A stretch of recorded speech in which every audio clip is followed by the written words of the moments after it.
Eu quero conversar um pouquinho com vocês sobre a família e o nosso projeto reencarnatório. Como Emmanuel nos disse, que não temos a família que queremos, muitas vezes, na maioria das vezes, temos a que precisamos. E André Luiz nos mostra isso no livro Nosso Lar. Após mais de um ano já trabalhando em Nosso Lar, feliz, muito feliz, porque tinha visitas constantes de sua mãe, que se encontrava numa colônia mais elevada. Frequentemente ela vinha visitá-lo. E numa dessas visitas, ela falou para André que ela iria reencarnar, que havia pedido para reencarnar. Ele ficou surpreso, preocupado até. Como assim? Mãe, mas a senhora precisa? Não, eu mesmo não preciso. Inclusive tem um trabalho que eu estou fazendo nessa colônia, estudos, mas eu pedi para reencarnar. Aí André falou, mas mãe, e tentou convencê-la a não fazer. Por final falou, tá bom, mas por que a senhora quer reencarnar, mãe? Você sabe que seu pai está no umbral. Eu soube, a senhora me contou que ele teve uma vida não muito regrada, apesar de ser um bom pai, apesar de nunca deixar faltar nada em casa, nos tratar muito bem, ia conosco às missas, né? Tinha o seu culto religioso. Ele tinha uma vida dupla, onde ele tinha 2 amantes e também bebia, fumava muito. Então, ele está no umbral, sofrendo muito, porque essas 2 amantes que ele tinha, na realidade, quando ele desencarnou, deixou elas sem recursos. Elas ficaram sem recursos, porque eles a mantinham. E uma acabou se prostituindo, a outra por falta de dinheiro, enfim, desencarnaram. E ao desencarnar, foram atrás do seu pai, porque já naquele momento, em vida, começaram a odiá-lo, por não ter deixado alguns recursos para elas. E começaram a procurar. E ao encontrar, as 2 se juntaram para fazer ele sofrer, como vingança. Tá bom, mãe, mas e aí? Não entendi. Pois é, eu vou reencarnar para novamente casar com seu pai. André ficou assustado. Mas mãe, depois de tudo que ele fez com a senhora não tem raiva dele? Não, filho, não tenho raiva dele. O meu amor por ele é maior que isso. Porque quem ama jamais perdoa. Quem ama jamais perdoa. Porque quem ama nunca se magoa. Compreende a infantilidade, a irresponsabilidade e simplesmente ama. É o que Jesus faz conosco, né? A gente às vezes pede perdão para Deus, para Jesus, para os nossos amigos espirituais, pedindo perdão para eles. E eles jamais nos perdoam. Porque eles nunca se magoaram conosco, nunca se feriram. Lamentam as nossas decisões, mas compreende, respeita, orienta e ama. E a mãe de André Luiz amava o seu esposo, não da forma como nós aqui conhecemos, mas o amor carnal, né? Que muitas vezes nós confundimos o amor verdadeiro com o amor carnal. E quando nós amamos de forma carnal, nós na realidade estamos controlando.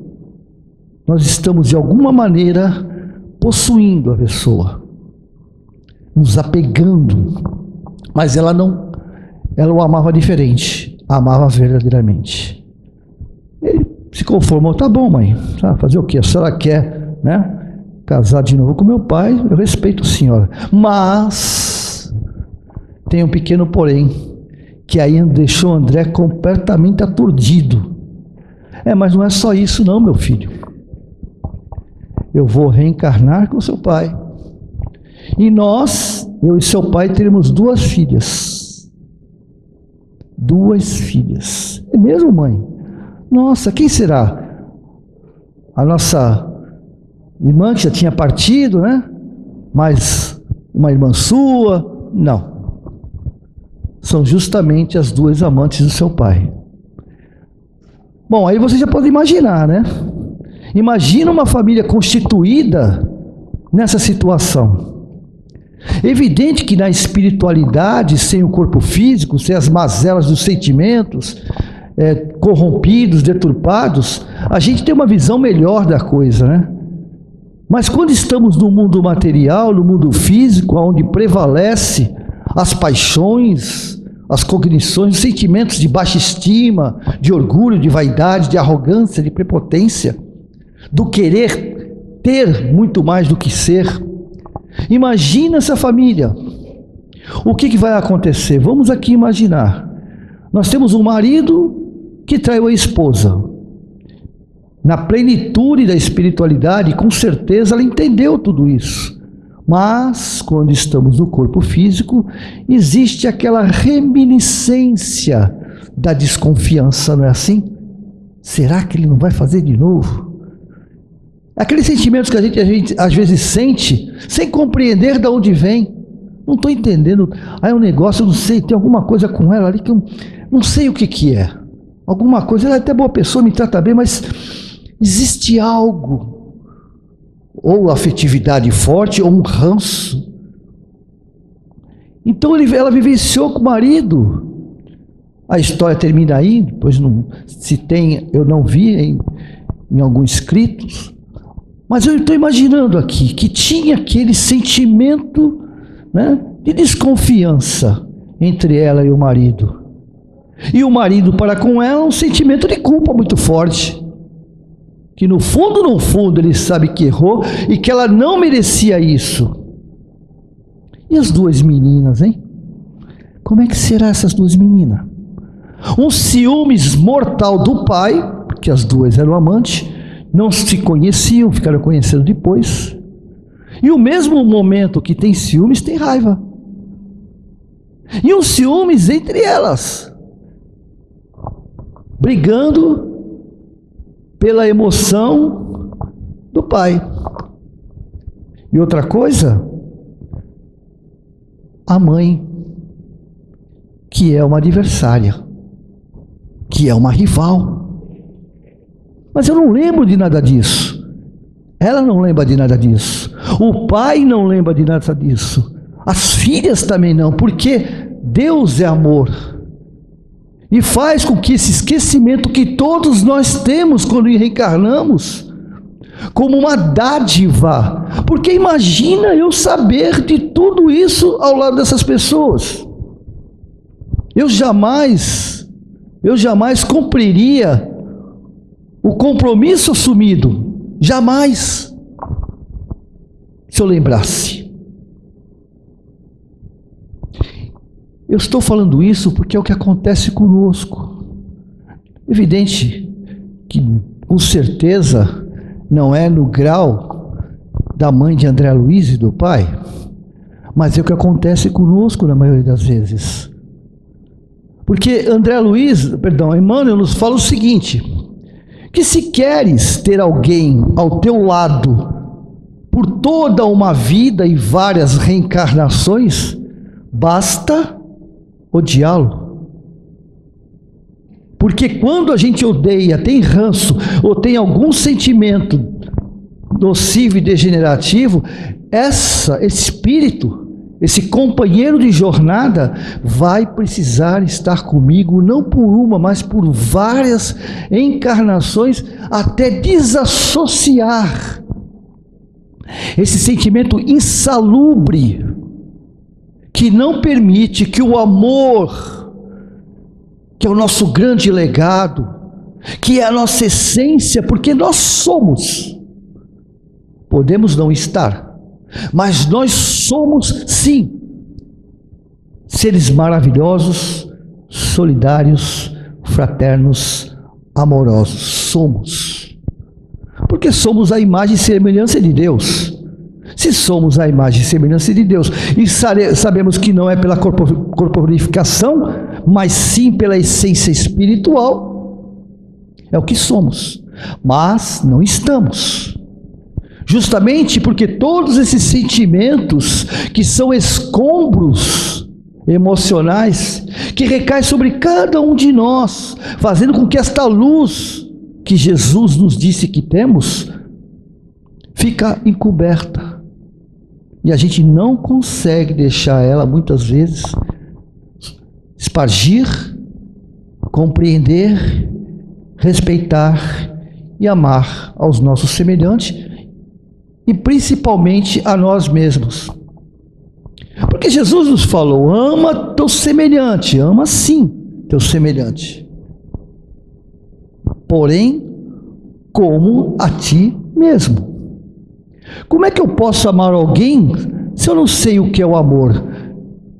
Se eu não me amar, se eu não me respeitar, eu não tenho como amar outra pessoa. E eu não me respeito quando eu permito que essas frustrações provocadas por um ego corrompido crie esses escombros, essas lesões. E aí o que nosso Criador faz?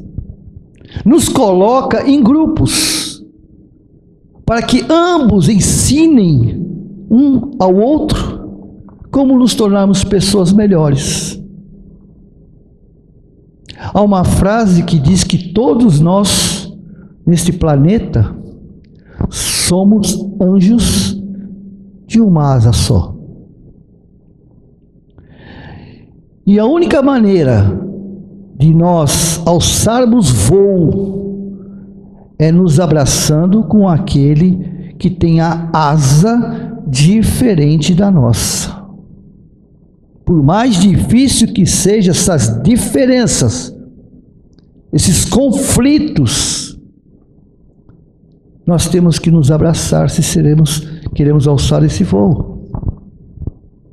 E é na família, o grande laboratório de Deus, o laboratório do amor, do resgate, da restauração, que está a minha, não a do meu pai, não a da minha mãe, não a do meu filho, não a do meu esposo, do meu cunhado, da minha sogra, não. A minha salvação, que Jesus disse que nos traria. Que Ele era a nossa salvação. Que a única maneira de chegar ao Pai era através dEle. Então o que Ele fez? Ele chegou até nós, nos disse: não vim mudar as leis, não foi?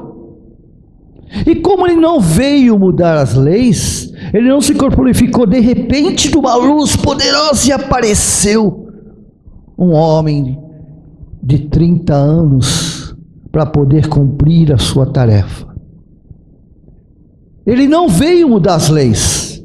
Então Ele reencarnou numa família simples, de um homem trabalhador e de uma mãe amorosa,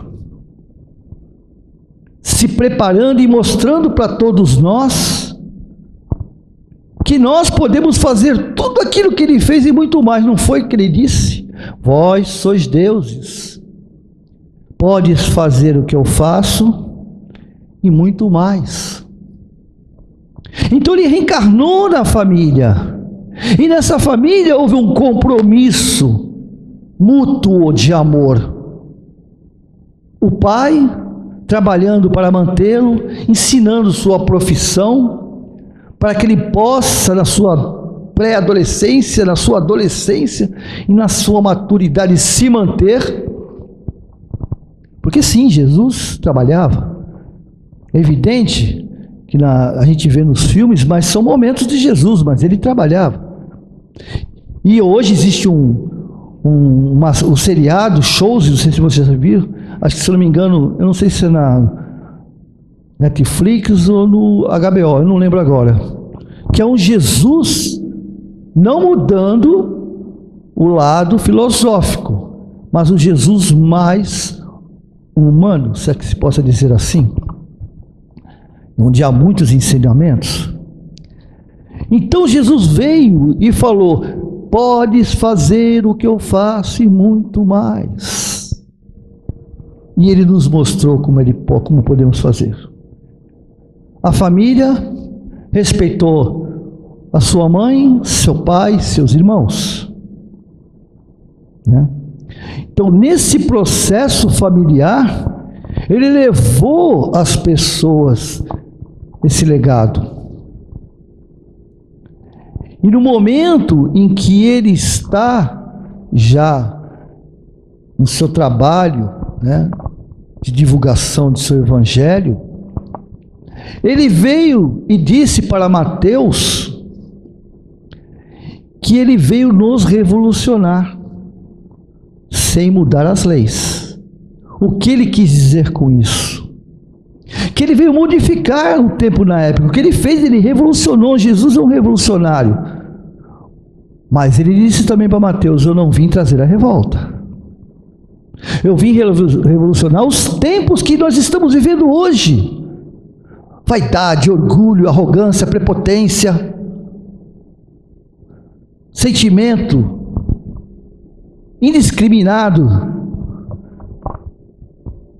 de criminalidade emocional, porque não existe só criminalidade física, mas tem a emocional. Como fazemos com que as pessoas que estão à nossa volta, nós flagelamos as pessoas, humilhando essas pessoas. E foi o que ele fez conosco, e até hoje ele tenta nos mudar. E é dentro da família que nós precisamos mudar. Porque a família é o laço mais perto e mais fácil, mais tênue para rompermos todos esses sentimentos degenerativos, esses sentimentos insalubres, sentimentos de vingança. Ah, pô, isso eu não tenho. Eu não me vingo de ninguém. Minha família, por mais que eu tenha um marido sem alça, sem rodinha, que tem que ficar empurrando, eu não me vingo dele, não. Será? Ou a esposa, né? Será que eu não me vingo? Quando eu tomo uma atitude ou digo uma palavra que o fere, porque ele me feriu. Ah, mas espera aí, se ele me feriu, eu tenho que feri-lo. Afinal de contas, eu não levo desaforo para casa. Mas Jesus, de uma forma revolucionária, nos falou: se bateres na face esquerda, dê à direita. O que ele quer dizer? Que nós temos que apanhar? Não, ele quer dizer que eu tenho que mostrar para o outro que eu não estou satisfeito e mostrar para ele como se faz para não ferir nem magoar ninguém. Ele também disse que temos que perdoar os nossos inimigos. Mas como perdoar os nossos inimigos? Como perdoar alguém que destruiu a minha vida? Como perdoar um irmão que tirou tudo de mim, onde meu pai me deu uma herança para nós, para mim e para ele, e ele numa maracutaia me tirou tudo, só me deixou um apartamento, ou uma pensão michuruca? Como não me vingar dele? Eu sou uma pessoa boa, não faço mal para ninguém, eu sempre tive ao lado dele quando ele precisou. De repente, do nada, ele me faz uma coisa dessa. Eu nem esperava isso dele, afinal de contas. Tem uma história de Chico Xavier, que um amigo, companheiro dele, não vou lembrar o nome agora, companheiro dele de trabalho, muito amigo, muito bondoso, trabalhador incansável. E estava sempre acontecendo tudo de errado para ele. As pessoas o humilhavam, as pessoas o ofendiam, era injustiçado na visão dele. E um dia ele não aguentou mais, depois de anos passando por isso, ele não se conformou. Falou: não é possível, Deus não me ama. Vou falar com o Chico, que é assim com Jesus, né? Para ver se... Foi conversar com o Chico. Chico, você está vendo a minha vida? Não está fácil para você não, né? Está difícil. Pois é, Chico, eu não consigo entender o que está acontecendo. Você não sabe o que está acontecendo? Não, então eu vou te dizer. Você parou de bater e agora está apanhando. Que bom, né, meu amigo? Ele abaixou a cabeça e foi embora. Não existe injustiça no universo, na criação, não existe. Não tem injustiça. É a lei de atração, a lei de causa e efeito, a lei de reação. Essa lei é uma lei, verdadeiramente, ou seja, não dá para modificar. Não tem como modificar. E como o Emmanuel nos falou, não estamos na família que queremos, mas na família que precisamos. E esses nossos desafetos são os nossos personal training, como o próprio Emmanuel nos falou. São aqueles que estão do nosso lado nos ensinando a nos tornarmos pessoas melhores. Mas dessa forma, agressiva, com orgulho, com vaidade, com ignorância, sim. Sim, porque eu, ao olhar o outro, chama-se espelhamento, ao olhar o outro, eu estou me vendo. Muitas vezes eu estou me vendo. Não lembro. Maravilha, ainda bem que eu não lembro. Mas está lá no meu inconsciente. E a minha revolta para com a atitude do outro é muito mais uma revolta de mim mesmo, porque saber que eu estou assim, eu não sou assim, mas eu estou assim apesar de bloquear esses sentimentos e reprimir esse sentimento, porque eu sei que isso não me faz bem, que isso é errado. Então é neles que estão as nossas respostas aos nossos problemas. E na maioria das vezes, na grande maioria das vezes, eles nos dizem aquilo que não queremos, mas precisamos ouvir. Na maioria das vezes. De forma grosseira, de forma agressiva, de forma arrogante, orgulhosa, tudo bem, não justifica. Mas, com certeza, existe ali algo em resposta às nossas preces. Olha que loucura! Como assim? Eu peço a Deus a ajuda, e como todos nós sabemos, não há nenhum pedido que nós façamos que o universo não nos responda ou nos dê de volta. Não existe. Tudo que pedimos nós temos respostas. A única diferença é que não da forma como nós queremos. Porque se eu tenho um problema, o que eu quero? Eu quero que Deus, o universo, as forças que regem o universo, Jesus, resolva o problema para mim. Isso não vai acontecer. Porque pela lei do amor, se eu construir esse problema, eu tenho que resolver, senão não adiantaria, que nem as crianças de hoje em dia. Nós, como os pais, por não querermos que eles passem pelo que nós passamos, nós os protegemos. Automaticamente, eles não sabem valorizar e, ao mesmo tempo, resolver os problemas quando chegam. E é por isso que Deus, as forças maravilhosas, fazem conosco. Tu criastes o problema, meu amor, meu filho, eu vou te mostrar como resolver. Eu vou te mostrar, não vou resolver. Se dizer que o milagre, da forma como é dito, isso é coisa de crenças ancestrais, crenças limitantes ancestrais. Por isso que nós sofremos, porque nós pedimos, temos a ilusão de que um anjo vai aparecer no pé da cama, dá um estalo e tudo está resolvido. Aí não acontece, e a gente se frustra. E sai de uma religião e vai para outra. Sai de uma, vai para outra. Sai de uma, vai para outra. Chega aqui, aí não deu certo, volta tudo de novo. E a gente fica buscando no estereótipo a resposta que, como Jesus falou, está dentro de mim. Quando perguntam para ele: mestre, mas tu estás dizendo que vais embora? Vais nos deixar? E agora? Quando eu faço? Como eu resolvo meus problemas? Onde não tem nada escrito no teu evangelho, eu não aprendi nada ainda, foi muito pouco tempo, muito poucos anos.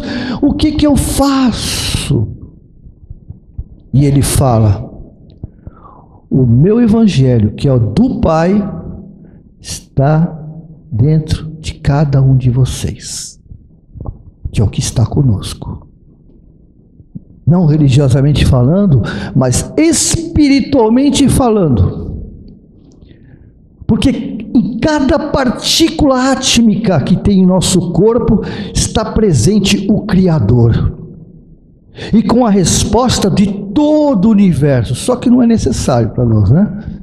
É necessário o nosso micro-universo. E lá está a resposta aos nossos problemas. E nós precisamos enfrentá-lo, se queremos solucioná-lo. Mas as preces que eu faço, me ajude, por favor. Por que está acontecendo isso, acontecendo aquilo outro? Por que minha vida não anda? Por quê? Porque ele responde. Só que tem um detalhe, como eu disse, não é da forma como eu gostaria. Porque Deus ajuda os homens através dos próprios homens. Ele não manda anjos espirituais, mesmo porque não tem lógica, né? Ele nos manda os nossos protetores, os nossos guardiões, nossos companheiros de jornada, que são amigos, mas ele responde a nós através dos próprios homens, para que ambos aprendam. Então aquele obstáculo que está na minha vida, aquela pessoa que fala aquilo que eu não quero ouvir, ou aquela pessoa que me incomoda, me atrapalha, nada mais é do que alguém me ensinando qual o caminho que eu não devo seguir. Aqueles que me desagradam, aqueles que me mostram que o mundo está perdido, como nós dissemos, não está, nunca estivemos tão bem como estamos hoje. Mas ele está me mostrando um pai alcoólatra, um pai agressivo, né?